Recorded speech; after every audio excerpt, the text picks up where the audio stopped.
L'offensive n'aura pas porté ses fruits. Ce jeudi, les forces pro-Haftar ont lancé une opération militaire pour prendre Tripoli, où siège le gouvernement d'union nationale, dirigé par Fayez el-Sarraj et reconnu par la communauté internationale.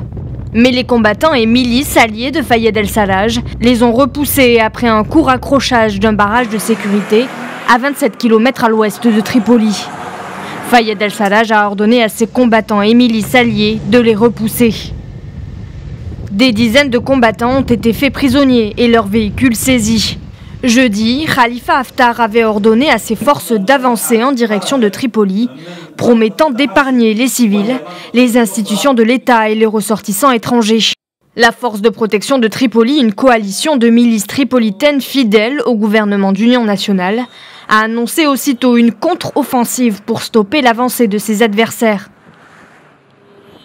L'escalade a coïncidé avec la visite en Libye du patron de l'ONU, Antonio Guterres, qui a rencontré le Premier ministre libyen, Fayez el-Sarraj, ce jeudi à Tripoli, ainsi que son rival, le maréchal Haftar, ce vendredi à Benghazi.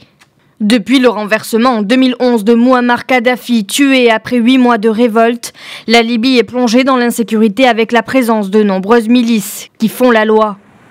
Le gouvernement d'union nationale dans l'ouest où se trouve Tripoli et une autorité dans l'est contrôlée par l'armée nationale libyenne, autoproclamée par Khalifa Haftar, se disputent le pouvoir depuis 2015. La nouvelle escalade est intervenue avant une conférence nationale sous l'égide de l'ONU, prévue mi-avril dans le sud-ouest libyen, afin de dresser une feuille de route avant la tenue d'élections pour tenter de sortir le pays de l'impasse. Les efforts diplomatiques des dernières années n'ont pas permis une réelle percée en vue d'une solution politique.